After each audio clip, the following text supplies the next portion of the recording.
السلام عليكم ورحمة الله. الحمد لله نحمده ونستعينه ونستغفره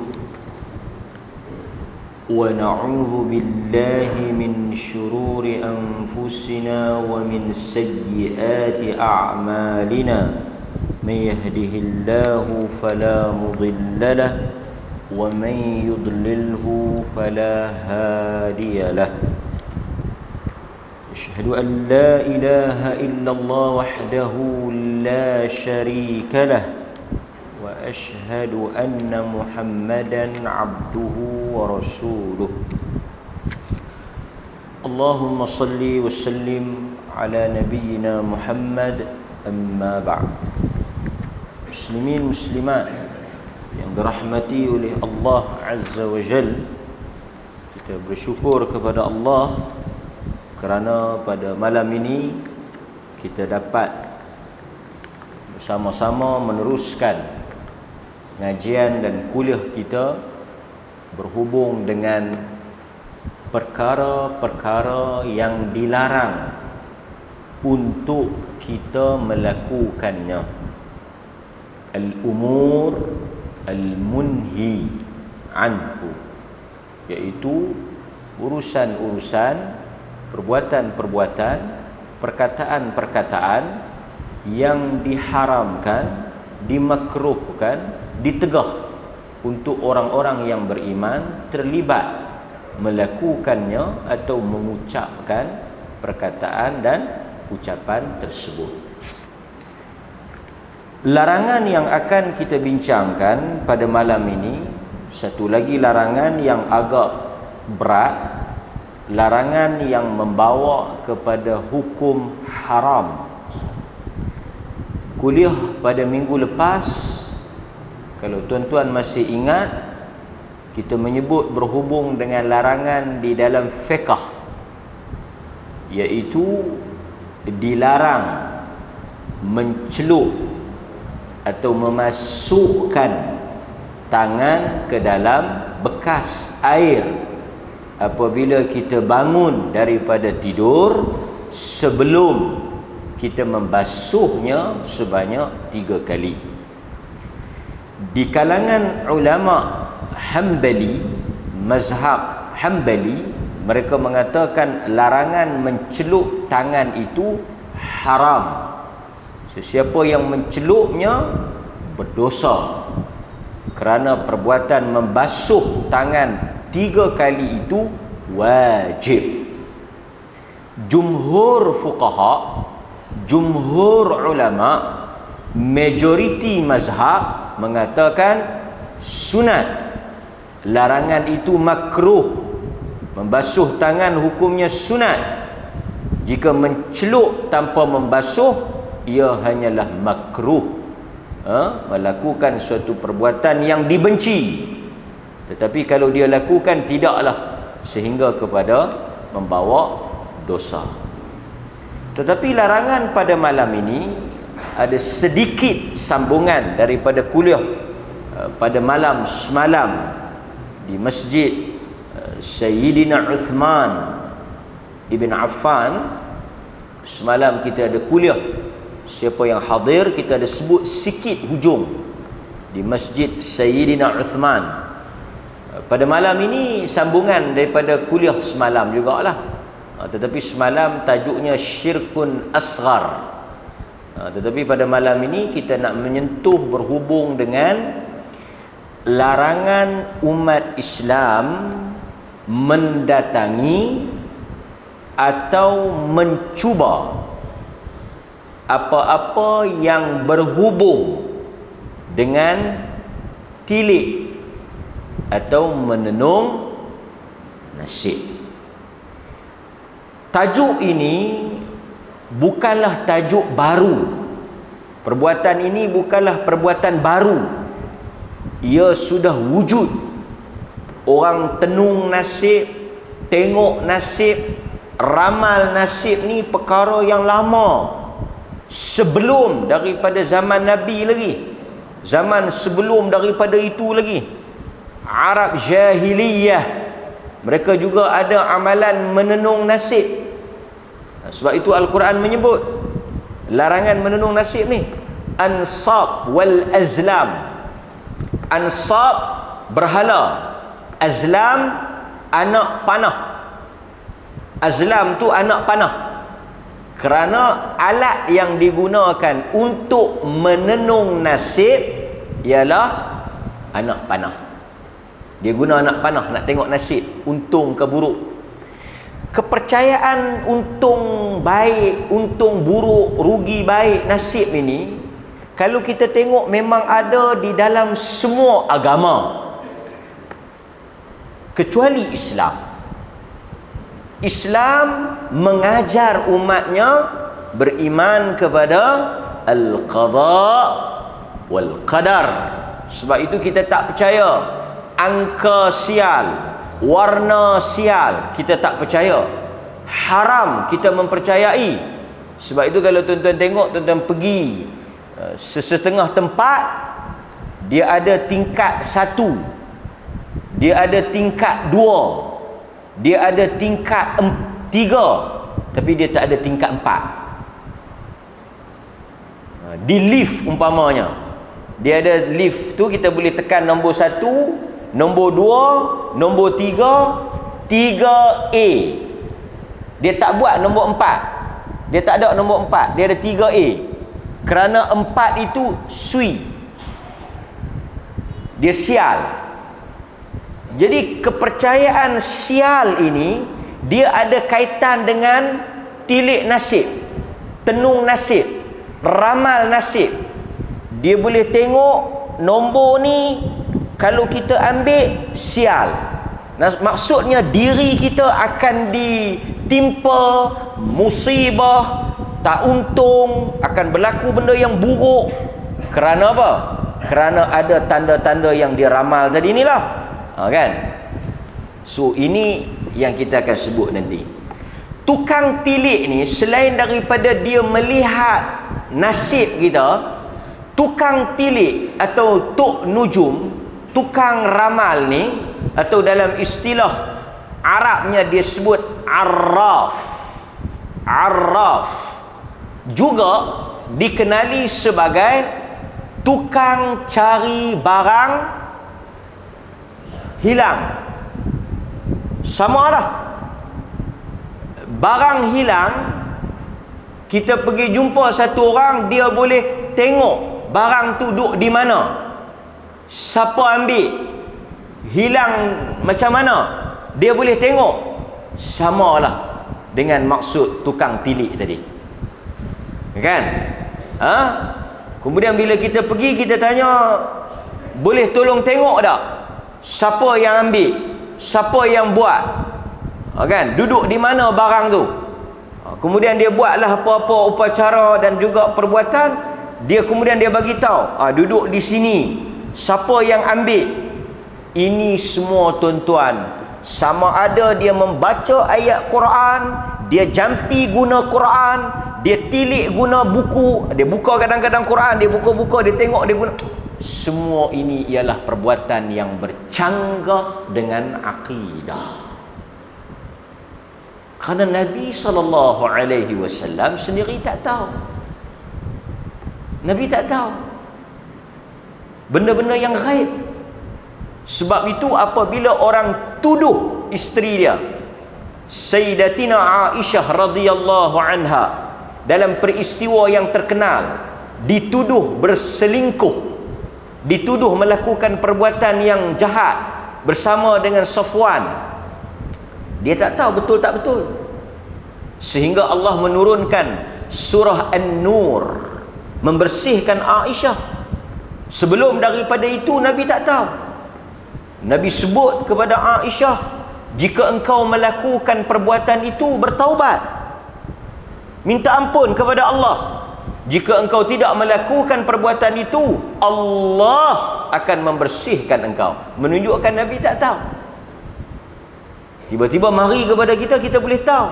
Kita boleh tengok muka orang, kita boleh tengok tangan orang, kita boleh tengok diri orang berdasarkan warna, berdasarkan tarikh lahir.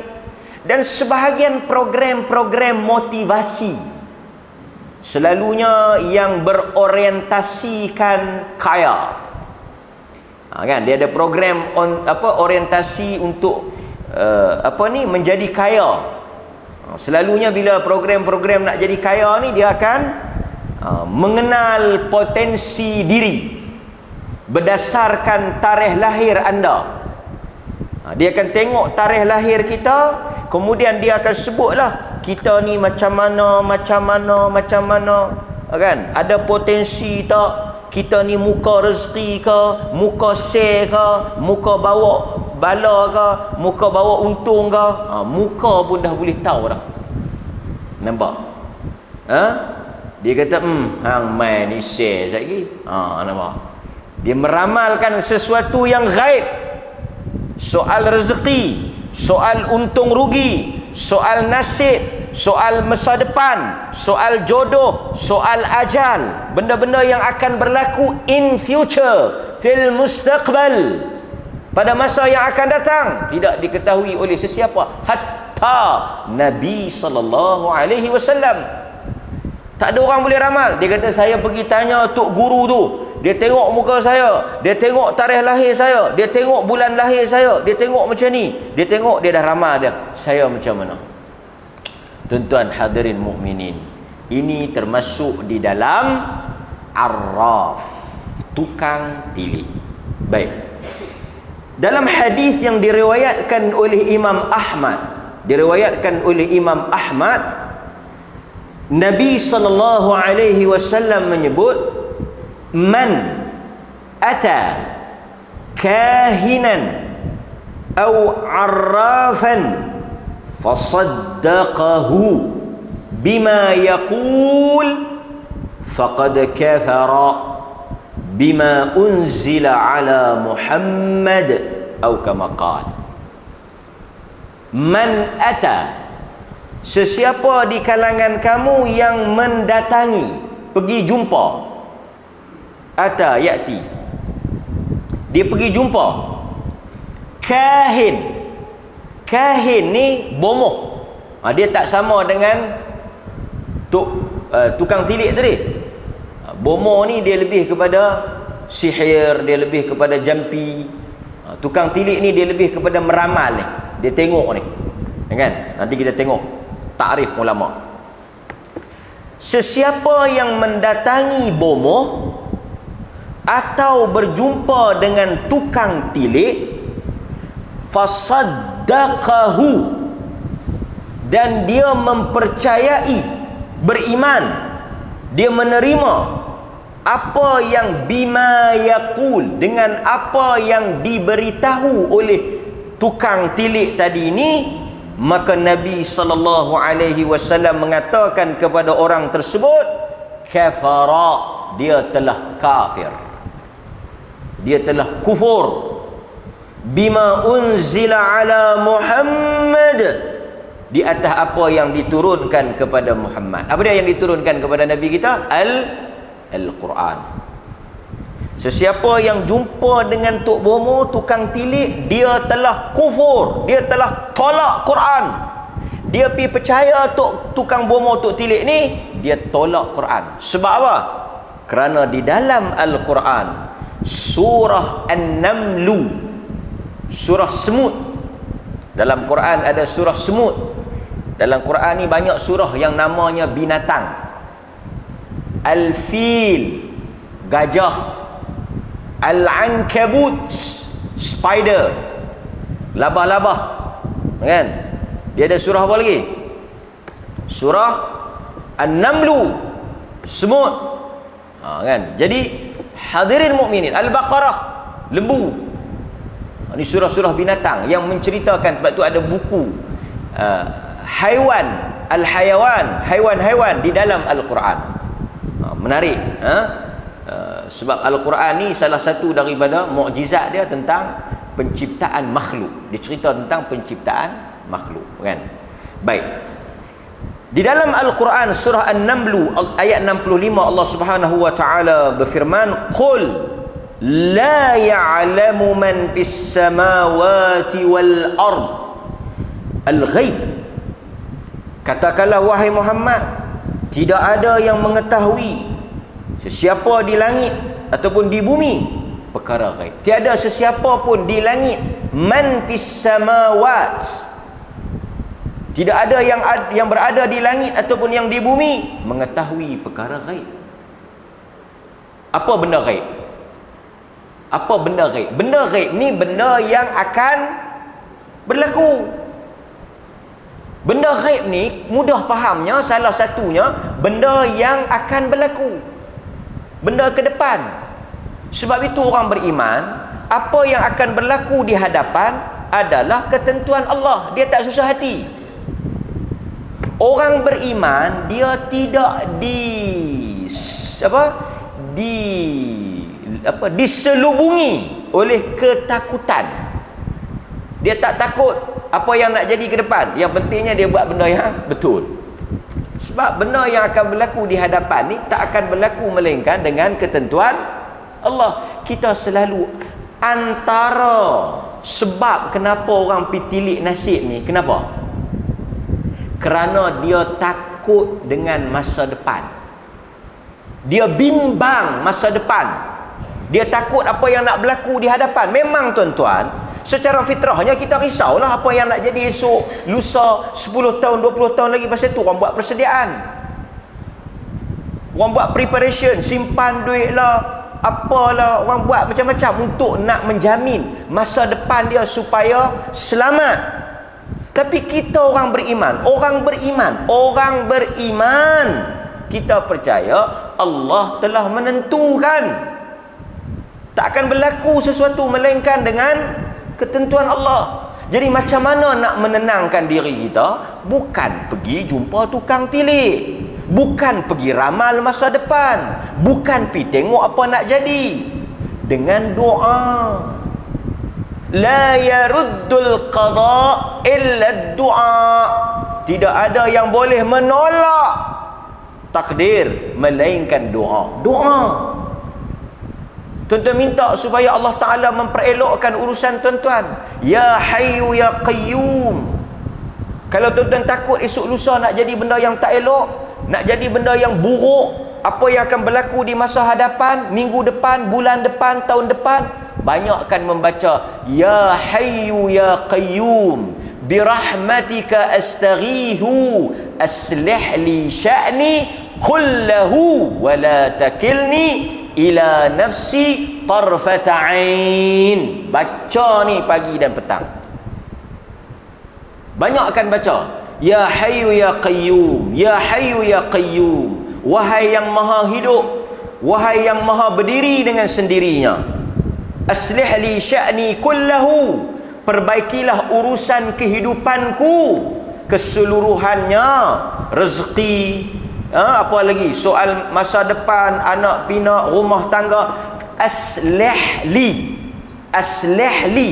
perelokkanlah untukku, sya'ni, urusanku, kullahu, keseluruhannya. Nampak tak? Ya Allah, perelokkan, perbaikilah segala urusan kehidupan aku. Apa lagi? Wala takilni, jangan biarkan aku mengurus, jangan membiarkan urusan hidup aku diatur oleh diriku, ila nafsi, aku yang mengatur dan menguruskan hidup aku. Jangan. Kita tak mau kita yang urus, kita nak Allah yang mengatur, kita nak Allah yang urus. Jadi tuan-tuan baca doa ni. Jadi apapun urusan tuan-tuan, Allah akan memperelokkannya. Itu iman kita. Apa yang kita nak takut? Kalau soal rezeki, Allah akan perelokkan. Beri sekadar yang perlu, beri setakat mana yang cukup, beri apa yang patut kita dapat. Itu soal rezeki, jangan takut. Kan? Allahumma la mani' lima a'taita wa la mu'tiya lima mana'ta. Jika Tuhan nak memberi, tidak ada yang boleh menghalang. Tetapi jika Tuhan tidak mahu memberi, tidak ada yang boleh memberi. Cukuplah. Kan? Baik. Kemudian Allah Subhanahu wa taala juga sebut di dalam surah Jin. Surah Jin ayat yang ke-26 hingga 27, dua ayat. Alimul ghaib fala yuzhiru ala ghaibihi ahada. Allah kata apa? Sesungguhnya alimul ghaib, Tuhanlah yang maha mengetahui segala-gala yang gaib. Fala yuzhiru ala ghaibihi ahada, dan dia tidak memberitahu, dia tidak menzahirkan, dia tidak memberikan pengetahuan tentang benda gaib ni kepada sesiapa pun kecuali mereka yang dia redha daripada kalangan para rasul. Tak tahu. Sebab itu bila orang menyanyi, ada orang menyanyi dekat Nabi, kan, masyhur cerita tu, Nabi dengar di sisi kami adanya seorang Nabi. Mereka menyanyi lirik tu, seni kata tu, dinyanyikan oleh wanita-wanita Ansar. Wanita-wanita Ansar mereka menyanyi. Nabi dengarlah mereka menyanyi tu. Di sisi kami ada seorang Nabi yang dia mengetahui apa yang telah berlaku dan akan berlaku. Siapa yang tulis tu? Mereka lah. Seni kata tu mereka yang karang. Nabi dengar, Nabi tegur, Nabi kata tak betul lirik tu, tak betul seni kata tu, tak betul perkataan tu. Katakan bahawa dia tu Nabi, dia tak tahu benda yang akan datang. Nampak? Ini antara akidah dia. Kalau tak percaya, pi saja. Tak percaya, pi saja. Sebab ada tuan-tuan, jangan main-main. Kalau dahulu nak ramal nasib, kena pergi jumpa bomo, masuk dalam hutan. Rumah Tok Bomo ni salah satunya semua pah ke dalam. Kita pun pelik, mungkin ada pantang larang kot nak jadi Tok Bomo ni, dia tak boleh duduk. Dia kena duduk dengan jin kan. Jalan pergi rumah Tok Bomo ni kan. Sekarang tuan-tuan, hati-hati. Barangkali ada perkara itu di dalam rumah tuan-tuan. Sekarang ada teknologi meramal nasib melalui aplikasi media sosial. Nama pun sosial. Kan? Media sosial. Ada orang tilik nasib TikTok. TikTok ni, macam-macam duk ada dalam TikTok ni. Syurga dan neraka, dosa dan pahala, segala-galanya duk ada. Dalam TikTok ni macam-macam kalau tuan-tuan tengok. Yang baik pun ada, yang tak baik pun ada. Tapi tuan-tuan, saya menasihatkan diri saya dan tuan-tuan, TikTok ni, dalam TikTok ni, ada dalam TikTok ke, dalam Facebook ke, dalam Instagram ke, semua samalah, media sosial. Dalam television pun samalah, kan, semua. Saya nak sebut ni, sebut sikit. Dalam media sosial, teknologi, dalam WhatsApp pun semua ni, memang kita tak nafikan adanya baik dan buruk. Betul tak? Ada baik dan buruk. Ada ceramah agama, ada juga benda yang haram, khurafat, syirik apa semua. Ada yang elok, ada juga yang telanjang dalam tu. Cuma saya nak beritahu tuan-tuan, elakkan, kurangkan, limitkan, hadkan masa tuan-tuan dengan media sosial ni. Sebab bila tuan-tuan buka mana-mana media sosial, kecenderungan kita, tabiat nafsu ni, saya kata tabiat nafsu ni, asal pada nafsu ni, dia nak pergi ke hala mana? Tuan-tuan bila buka TV ni, saya mudah bagi TV lah, TV. Kita old school. Tuan-tuan, zaman tuan-tuan dengan saya ni zaman TV, television. Kan? Zaman TV. Bila tuan-tuan buka TV, kecenderungan tangan, kaki, hati, mata, kepala, dia nak pergi ke hala mana? Dia nak pergi ke hala syok ke? Dia nak pergi ke hala yang ilmiah? Tuan-tuan bila buka TV ni, gatal tak tangan tu dia merenyam gatal nak tekan tilawah Quran ke, atau dia nak tekan menyanyi 60-an?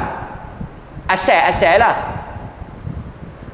Asal kepada nafsu itu dia tertarik, dia cenderung muyul, dia akan terhala ke arah yang lebih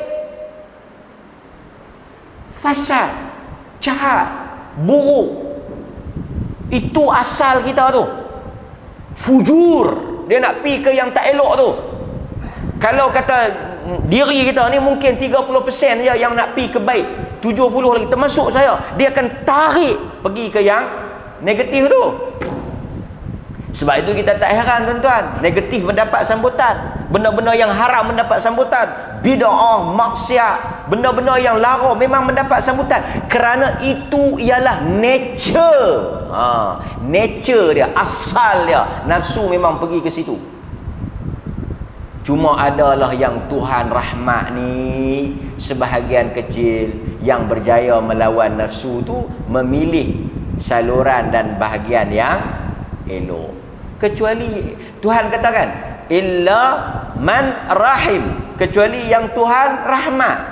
Daripada 100 orang mungkin 90 gugur, 10 ya. Boleh tuan-tuan. Jadi marilah sama-sama kita menghad dan melimitkan melayari media sosial. Tuan-tuan pun kurangkanlah, kan? Dengar yang bermanfaat, kan? Nasihat untuk saya dan tuan-tuan semua. Baik, kita sambung. Kalau dia pergi dia tak tanya, dia pergi dia tak percaya, bukan tak tanya, dia tak percaya.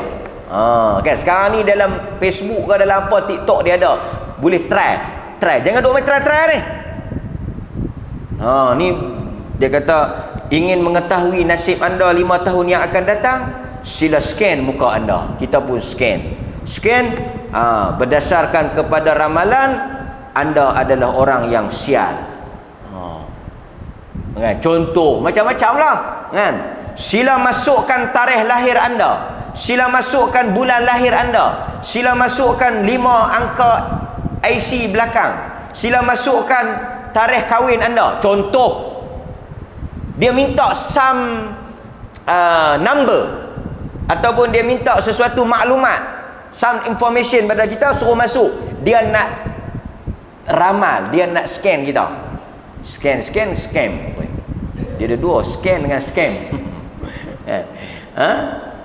Dia nak, tuan-tuan, saya ni pasal ramai tuan-tuan ni umur 60, 70. Saya nak sebut bila sikit kan. Duk sebut kerap dah. Duk sebut selalulah, saya nak sebut sikit lah. 2-3 minggu, tak sampai kot 3 minggu, 2 minggu lepas, tuan-tuan dah baca satu cerita kan. Ni dengar ni orang yang 70, 80, 60, 40, 30 tak apa. Tuan-tuan baca tak satu berita, sepasang suami isteri ditipu skim pelaburan kot, kalau tak silap saya, scam bernilai setengah juta. Duit apa? 500,000, 504,000 kot. 500,000 tuan-tuan ditipu skim pelaburan. Duit apa? Saya pun lupa ingat dah. Duit pencen kot. Pasal dia tulis berita tu sepasang pesara kot. Nak bubuh 500,000 ni, apa makna melabur? Buh 5,000 boleh 10,000, tu melabur. Kalau buh 5,000 tinggal 50, yang tu melebur. Kiraat tu kena bagi betul. Melabur dengan melebur. Saya nak cerita sajalah, nak menyembang. Tajuk ni saya habis lah. Saya nak sembang sikit, kan? Sembang santai. Sebelah sempadan sana Kok Diang tu duk hangat tak sanggup ni kan. Belah meter ni sejuk sikit. Biar depa hangat, kita sejuk. Tuan-tuan, Nabi yang habaq, bukan saya kata, Nabi kata. Nabi kata umat aku ni paling lama, panjang, dia boleh pi pun 70 saja. Lepas pada 70 tu sahih matinya. Memang confirm mati. Dia tak boleh pi lebih. Ada dia kata 76, 3 orang dalam 30 orang kita jumpa, adalah 3 orang. 100 orang kita tanya, ada kot 20 orang yang 70 lebih. Yang lain tu semua 60, 70 mati. Baik, tuan-tuan pencen umur apa? Pencen umur apa? 60. Kalau kita ambil ni, kita nak kira ni, yang kata nafsu dunia ni, yang kata apa? Tamak dunia ni, yang kata Nabi kata manusia akan tua kecuali 2 benda yang dia tidak akan pernah tua. Satu benda yang dia tak tua apa dia? Nafsu dia kepada harta dan dunia tu tak pernah tua. Sentiasa muda, sentiasa duk galak, sentiasa duk geligan. Okey, saya nak cerita ni supaya tuan-tuan mudah kira. 60 tahun, kalau kita ambil tuan-tuan pencen 60, bolehlah duit pencen, duit gratuiti, duit hadiah, duit apa segala hadiah, gedebuk mai, gedebuk pak, duit KWSP apa semua, bolehlah. 60. Ada berapa tahun? 2 kali yang lagi nak undi. 2 kali yang lagi. Kita ambil 70. Dia kata mana tahu boleh pergi 80. Harus ambil 70. So tuan-tuan akan dapat segala duit makneka tu, duit-duit segala hadiah apa semua, KWSP apa semua yang boleh tu 60. Tuan-tuan akan hidup sampai 70. Tuan-tuan ada 10 tahun je nak hidup. Kita ambil lah 500,000 lagu kawan tadi ni, 500,000. Cuba tuan-tuan bagi 500,000 dengan 10 tahun. 1 tahun berapa puluh ribu? 50. Okey, ingat 1 tahun 50. 1 tahun 50, tuan-tuan hidup 10 tahun 500,000. 50,000 tuan-tuan bahagi pula dengan 12 bulan, dapat berapa? Lambat 4,000. Sebab saya dah kira dah. 12 kali 48. 4,000. Sebulan 4,000. Duduk atas kerusi, hayun kaki 4,000. Hayun kaki 4,000. Hayun kaki 4,000. Sebulan 4,000, 4,000, 4,000. Tak dan makan bulan 8, habis lagi 4,000, baru 2,500. Dia cuih keluar mai 4,000 lagi. Faham ke tak? Tak dan nak habis lagi 4,000, cuih pula keluar 4,000 tu. Lah kali apa? Ambil, bawa keluar, tok setengah dalam tuang sampah. Pasal apa? Tahun tu tak ada guna lagi. Punya banyak. Tu nak habang lagi. Dia nak pergi buang risik, dia pergi buang duit. Dah tua kan, ketahuan kan? Dia jolok-jolok keluar risik, dia pergi tok duit, bawa mai risik. Mana duit abang? Ni risik. Allah, aku pergi tok duit. Tu yang kata 60. Faham tak? Okey. Kalau tuan-tuan gelak, mana betul? Saya tuduh tadi. Dia tak ketahuan. Kadang-kadang dia nak pergi buang. Ada siapa tahu dia bawa kain pelekat, dia nak pergi buang dalam mesin, dia pergi buang dalam tuang sampah. Mana kain tadi abang? Aku buang dalam mesin, tak ada. Sampai tengok duduk dalam tuang sampah. Ni tanda-tanda 60. Okey? Baik. Sekarang kita ada sebulan 4,000. 4,000. Sementara nak tunggu 70 nak mati tu. Tak cukup ke tuan-tuan? Nak makan 4,000. Buh lah roti canai. Mahal harga naik apa semua. Sekeping RM4. Roti canai sekeping RM4, makan dengan bini. Bini pun main 60. Sebiji kerak 2. Sebiji kerak 2. Ayak tak minum dah, ayak mana? Ayak kosong. Pasal tu ayak kosong, dia pasal ambil Kediri. Jadi saya nak bagi tahunya manusia, sebab tu Nabi buat satu garisan.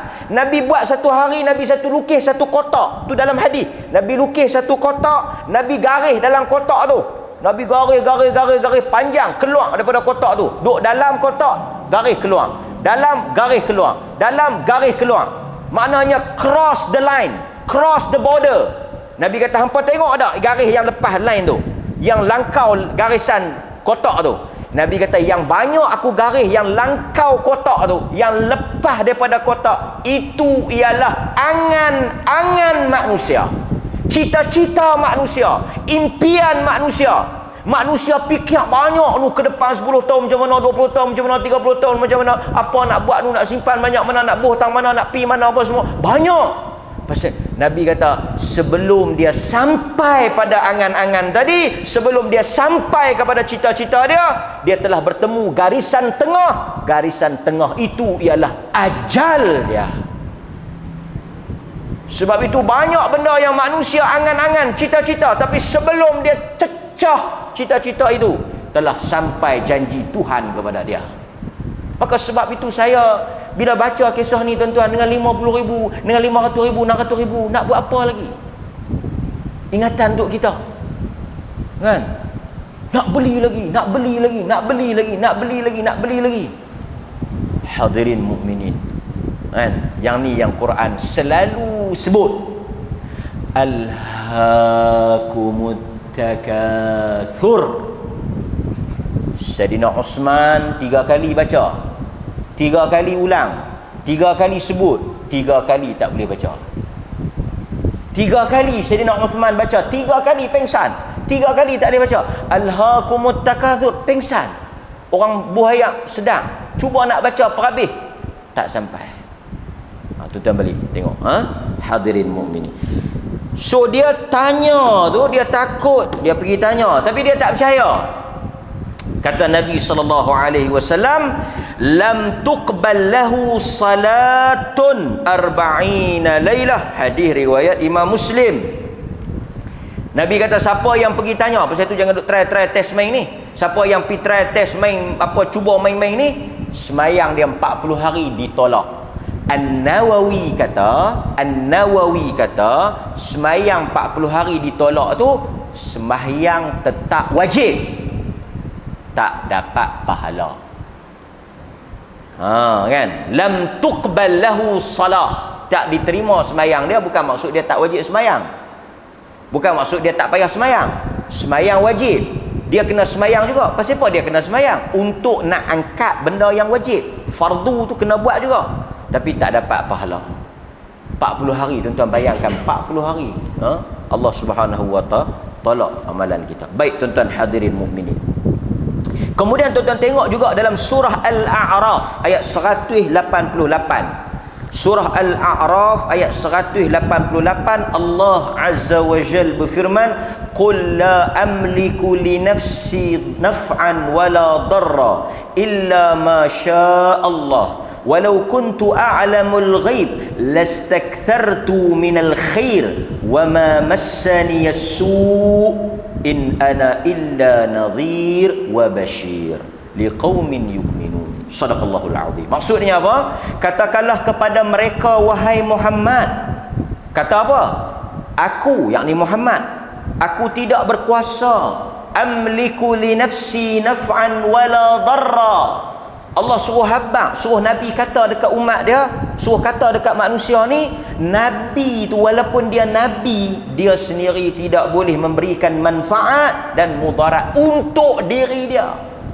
Kalau diri dia sendiri dia tak boleh bagi apa-apa kebaikan dan keburukan, macam mana dia nak bagi ke orang lain? Itu perbandingan yang Quran buat. Sebab itu kita kata tok bomo yang ada, tukang tilik yang ada ni, untuk diri dia sendiri pun dia tak boleh nak buat apa-apa. Kan? Nu dia boleh tengok tanu, dia boleh tengok tani, tuan-tuan. Saya ingat kalau tukang tilik ni boleh tengok benda gaib, saya ingat depa kaya dah. Antara syarikat yang akan ambil depa berkhidmat adalah syarikat oil and gas. Petronas, Shell, ni yang cari gali ni. Pasal apa law ni habis beratus-ratus juta nak pergi duk cari tang mana ada minyak. Nak kena korek, tak kena, korek, tak kena. Pakai satelit tengok, tak payah. Hampa mai cari 2-3 ekor di Malaysia ni, hok sakan-sakan ni, hok Raja Bomo lah, segala Bomo apa ni, Timur Barat apa semua ni, presiden Bomo-Bomo sedunia semua duk ada di Malaysia ni. Kan, presiden yang dipertua apa lagi, pengurusi apa semua, penasihat apa Bomo di Raja, hampa pergi ambil depa ni sekok dua, hampa bayar 2-3 ribu, depa nanti tepi laut, pergi korek tu. Apa pergi korek tu ni. Kan tuan-tuan? Tak ada. Ini semua sembang mu.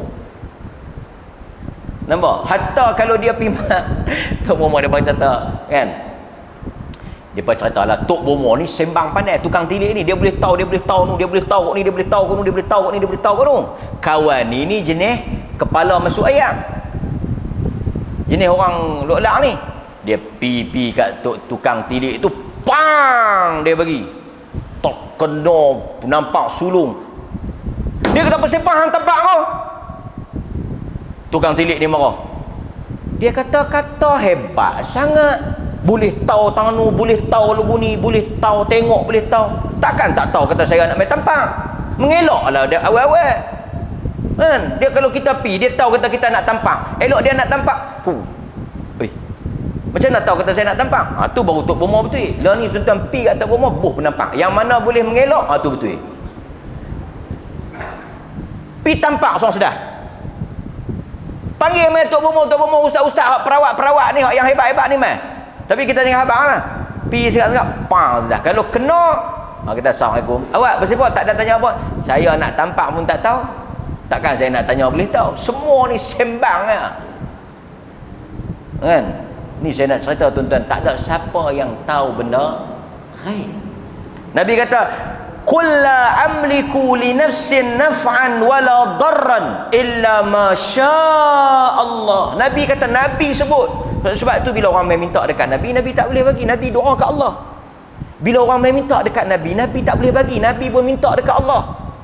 Nabi tak ada power, Nabi tak ada kuasa. Nabi manusia. Innama ana bashar mithlukum. Aku manusia macam kamu. Aku makan seperti kamu, mengantuk, letih, penat, ada nafsu. Ada benda aku tahu, ada benda aku tak tahu. Hatta dalam hadis Nabi SAW pernah bagi pendapat salah isu mengahwinkan pokok tamar. Nabi kata tak payah kahwin lah. Kan? Biar saja nanti dia tumbuh sendiri, dia bercambah sendiri. Silap. Nabi kata aku manusia. Antum a'lamu bi umuri dunyakum. Dalam urusan ni aku tersilap. Urusan dunia aku tak ada, yang benda aku tak ada aku tak tahu. Aku manusia. Nampak tuan-tuan? Illa ma syaa Allah, kecuali apa yang Allah kehendaki. Walau kuntu a'lamul ghaib. Nabi kata kalaulah aku mengetahui, Nabi kata walau kuntu a'lamul ghaib, kalaulah aku mengetahui perkara ghaib, apa yang aku akan buat? Lastakthartu minal khair, tentulah aku akan mengambil kebaikan untuk diri aku. Tentu aku akan kumpul kebaikan untuk diri aku. Aku akan pulun ambil kebaikan untuk, kalau aku tahu. Aku tak tahu, aku tak boleh buat. Wa ma massani as-su, dan tentulah aku boleh menolak keburukan. Nabi kata kalau aku tahu benda ghaib, aku akan ambil hak yang baik, aku akan tepih yang tak elok. Aku sendiri tak tahu. Aku sendiri tak mampu. In ana illa nadhirun wa bashir, kata Nabi. Dalam Quran ayat ni Allah suruh sebut, kecuali aku hanyalah pemberi amaran dan pembawa berita gembira kepada orang. Aku ini hanya mai habaq apa yang Tuhan habaq. Nadhir, bashir. Amaran-amaran yang Allah bagi aku sampaikan. Berita gembira yang Allah janjikan untuk kamu aku sampaikan. Lain daripada tu aku tak tahu. Hampa sakit, doa ke Allah. Hampa sakit jangan main kat aku tak tahu. Aku tak boleh bagi sembuh. Allah. Pasal itu Nabi kata, Allahumma rabban nas, anta syafi, engkau yang maha menyembuh, bukan aku. Sebab itu Nabi sebut Allah yang menyembuhkan, bukan dia. Dia tak boleh menyembuhkan. Nampak? Sebab itu tuan-tuan baca cerita budak yang jadi tok bomo, baca tak? Ashabul Ukhdud. Kan? Yang dia dia mengaji dengan tukang sihir kan? Lepas tu dia mengaji dengan satu rahib. Cerita panjang tu yang akhirnya dia dipanah bunuh diri dia tu. Raja berapa kali nak bunuh dia, tak boleh bunuh dia kan? Dia telah rawat menteri, penasihat raja lega buta. Kan? Lepas tu penasihat tu panggil dia mai, raja pun panggil dia mai, tanya dia, "Macam mana hang boleh buat ni?" Apa jawapan dia? Dia kata, "Bukan aku yang buat, Allah yang buat." Lepas tu raja tu kata, "Ada Tuhan selain aku?" Panjanglah cerita dia. Kan? Dalam hadis tentang Ashabul Ukhdud. Akhirnya raja pun tangkap dia, bunuh dia. Tapi apa yang dia sebut, bukan dia yang menyembuhkan penyakit tu, bukan dia yang bagi. Pasal menteri tu buta. Lepas tu main-main celik. Raja tanya kat menteri tu, "Macam mana hang boleh celik?" Dia kata, "Allah yang menyembuhkan, Tuhan yang menyembuhkan." Raja tu kata dia Tuhan. Ada Tuhan lain yang boleh bagi celik? Nampak? Itu yang bocor rahsia tu. Panjanglah hadis tu kan. Hadirin mukminin, itu apa yang disebut di dalam Al-Quran surah Al-A'raf ayat 188. Baik. Ada masa sikit lagi kita tengok takrifan Al-Arraf. Al-Arraf. Kalau kita tengok apa yang disebut oleh para ulama, antaranya Al-Khattabi. Dia kata Al-Arraf, yang Nabi kata man ata arrafan, ialah orang yang mengetahui perkara-perkara ghaib, melalui tanda-tanda yang dia reka. Maksudnya dia tu arwah ni dia tukang ramal. Dia boleh tahu benda-benda yang gaib ni melalui tanda-tanda yang dia sendiri buat, yang dia reka. Dan benda ni mungkin boleh diperolehi melalui apa? Syaitan lah. Sebagai contoh, Al-Khattabi sebut sebagai contoh apa? Dia boleh mengetahui barang yang dicuri, siapa yang mencuri, di mana dicuri. Tu contoh dia, contoh arraf. Sebab tadi Nabi sebut dua kan, kahin, arraf, bomo dengan tukang tilik. Kemudian dia kata pula yang kedua, al-qadi iyah. Pandangan yang kedua, al-arraf ialah orang yang suka meramal, orang yang suka menilik menggunakan bintang. Dulu dia guna bintang, iaitu mereka yang mengetahui perkara-perkara yang gaib melalui apa? Al-qadiyah ni bagi tahu, seperti contoh mereka boleh mengetahui perkara gaib melalui cara melemparkan tongkat, melihat bintang, az-zajar, telapak tangan. Dia kata lempar tongkat, tengok bintang, tengok tapak tangan. Itu al-arraf, maksud tukang tilik tadi. Kalau kita tengok pula Al-Baghawi, ulama yang ketiga, dia kata apa? Al-arraf ialah orang yang mendakwa mengetahui perkara gaib dengan tanda-tanda yang dia reka lah. Sebagai contoh, dia boleh mengetahui barang yang dicuri, alal masruq. Dia boleh tahu barang yang dicuri, dan dia boleh tahu satu lagi apa? Barang yang hilang. Dia boleh tahu. Dia, tuan-tuan, bukan dia boleh tahu, dia bohong lah. Kalau dia tahu mungkin syaitan habaq dekat dia, panjanglah cerita. Tapi kita boleh tahu tak barang hilang? Tak boleh tahu. Hatta Nabi, orang sihir dia sendiri, dia pun tak tahu. Tuan-tuan baca dalam surah Al-Falaq, Nabi tak tahu siapa yang buat kat dia, siapa yang sihir dia, dia tak tahu.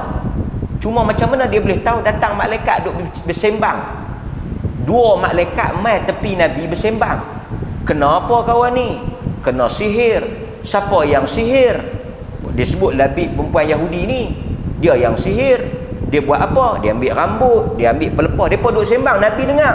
Esok Nabi mangkit, Nabi pergi cari, jumpa rambut dengan pelepah. Nabi pernah disihir. Nabi pernah disihir. Tapi Nabi tak tahu siapa buat. Nabi tak tahu di mana. Cuma lepas malaikat mai habaq baru tahu. Dia pun duk sembang, Nabi dengar. Kenapa kepada saudara kita? Dia disihir. Kan? Siapa yang buat? Apa yang dia sihir? Dia guna apa? Di mana? Malaikat tu sebut. Nabi tak tahu. Nampak? Tapi Al-Arraf tak kira lah tuan-tuan, dia nama, kadang-kadang dia bubuh nama-nama pelik-pelik. Tapi poin dia apa? Dia boleh tahu benda gaib, dia boleh tahu barang dicuri, dia boleh tahu barang hilang. Habis dah. Nampak saya ni tuan-tuan, azan masuk pun tak tahu. Macam mana nak tahu barang hilang? Azan dulu, sekali kita buat kesimpulan.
kesimpulan akhir ialah firman Allah Subhanahu wa taala dalam surah Al-Maidah ayat 90. Ya ayyuhalladzina amanu innamal khamru wal maisir wal ansab wal azlam rijsun min 'amali syaitan fajtanibuhu la'allakum tuflihun. Wahai orang-orang yang beriman, sesungguhnya arak, judi, al-ansab, pemujaan berhala, wal azlam, dan tenung nasib, mengundi nasib dengan batang-batang anak panah adalah perbuatan kotor dan keji daripada amalan syaitan. Jelas. Fajtanibuh, ayat itu menjadi dalil haramnya perbuatan tersebut. Fajtanibuh. Fajtanibuh ialah fi'il amar yang menunjukkan kepada perintah untuk kita meninggalkan benda tersebut. Larangan membawa kepada haram. Fajtanibuh. Surah Al-Maidah ayat 90. Kata Ibnu Abbas, yang dimaksudkan dengan al-azlam ialah anak-anak panah yang digunakan untuk mengundi dan menilik nasib. Itu kata Ibnu Abbas, seperti yang disebut oleh Al-Imam Ibnu Kathir. Walaupun instrumen, alat atau kaedah yang digunakan berubah. Mungkin hari ini dia tak guna anak panah, dia tak guna tombak, dia tak guna tongkat, atau kalau dalam sebahagian ajaran dia guna daun teruk. Daun teruk, tilik nasi guna daun teruk.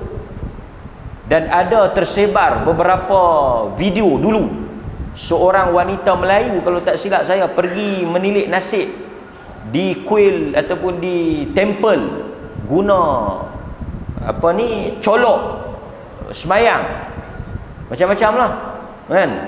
Dan lebih menduka citakan kita tuan-tuan, ini termasuk juga ni, termasuk dalam menenung nasib. Apa dia? Pitau duit shilin dalam kok, dalam telaga, dalam perigi pun sama. Pi duk baling duit shilling, pi duk baling duit kan dalam kok, dalam telaga, pi gantung apa, gantung kunci macam-macam di pokok. Semua itu termasuk di dalam menenung nasib.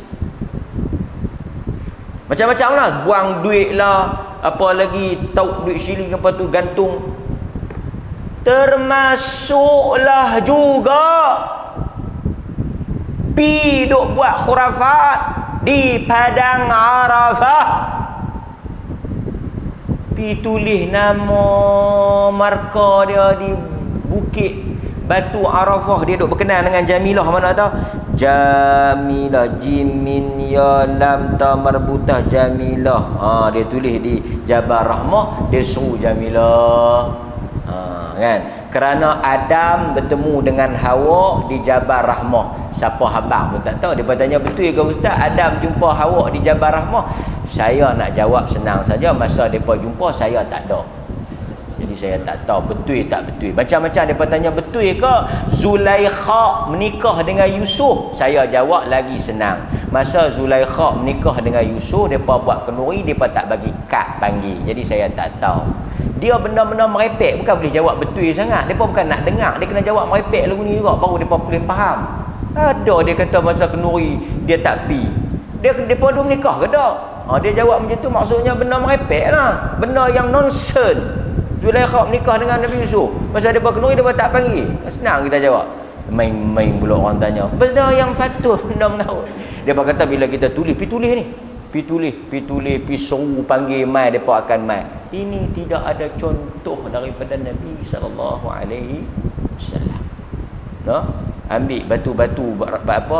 Ambil batu-batu Jabal Rahmah, ambil batu-batu tu, buat balik mai ke Malaysia. Ini semua termasuk di dalam khurafat. Ada juga orang Melayu dia pergi mana-mana tasik bunting ke apa ke? Dia pergi kan, mandi lah tu, balik mai bunting kan. Saya tak tahu tuan-tuan. Saya nak ulah panjang-panjang pun dalam masjid tak elok kan. Tapi kalau di luar masjid mungkin kita boleh ceramah banyak. Jadi tuan-tuan, Allah Subhanahu Wa Taala dah sebut Dan yang terakhir, balik tengok Al-An'am 59. Al-An'am 59. Al-An'am 59. Wa indahu mafatihul ghaib. Di sisi Allah kunci-kunci segala yang ghaib. La ya'lamuha illa hu. Tidak ada yang mengetahui melainkan dia. Cukup. Nuktah. Full stop. Muktamad. Tak boleh buka dah. Wa indahu mafatihul ghaib. La ya'lamuha illa hu. Dia beritahu semua di tangan dia. Semua di atas ilmu dia. Ya, kunci-kunci itu di sisi dia. La ya'lamuha illa hu. Dan tidak ada yang mengetahui melainkan dia. Cukup. Kan? Maka kita serahkan perkara ghaib ni kepada Allah Subhanahu Wa Taala. Lama mana kamu nak menikah, di sisi Allah. Lama mana, macam mana rezeki kamu, di sisi Allah. Semuanya di sisi Allah. Bila kita serah di sisi Allah, kita tak takut, kita tak bimbang. Tapi kalau duduk ramal-ramal ni, orang yang duduk ramal-ramal ni, tuan-tuan tahu dia akan hidup dalam ketakutan. Dia akan hidup dalam kebimbangan, kerisauan. Dia main jadi penyakit anxiety, penyakit murung. Pasal orang duduk ramal tak elok. Jadi satu masalah pula pada dia, satu beban. Sedangkan kita hidup ni, kita tak hidup fikir banyak sangat. Esok pun tak tentu lagi duk baca apa 30-40 tahun ni. Benda-benda yang patut kita baca lah. Tapi benda-benda yang lain tak ya. Dia tahan menikah dengan lelaki, hari kedua menikah, inai pun tak habis lagi. Dia tak boleh harap ke lelaki hang. Tu dia boleh tanya. Kawan tu baru menikah 2 hari boleh harap. Nikah jalan hidup lah, nak harap tak harap tunggulah kan. Dia kata macam lelaki aku tak boleh harap. Tengok. Kan? Aku tengok ke lelaki hang pun gaya tu macam tak boleh harap juga. Tu dia. Kan? Lah kali kawan tu hidup dalam syak wasangka, curiga di atas ramalan-ramalan khurafat ni. Nampak tuan? Mudah-mudahan Allah Subhanahu Wa Taala merahmati kita dan menyelamatkan anak cucu zuriat keturunan kita daripada terlibat dalam perbuatan kotor ini. Wassallallahu ala nabiyyina Muhammad wa ala alihi washabbihi wasallam walhamdulillahi rabbil alamin. Wassalamu alaikum warahmatullahi wabarakatuh.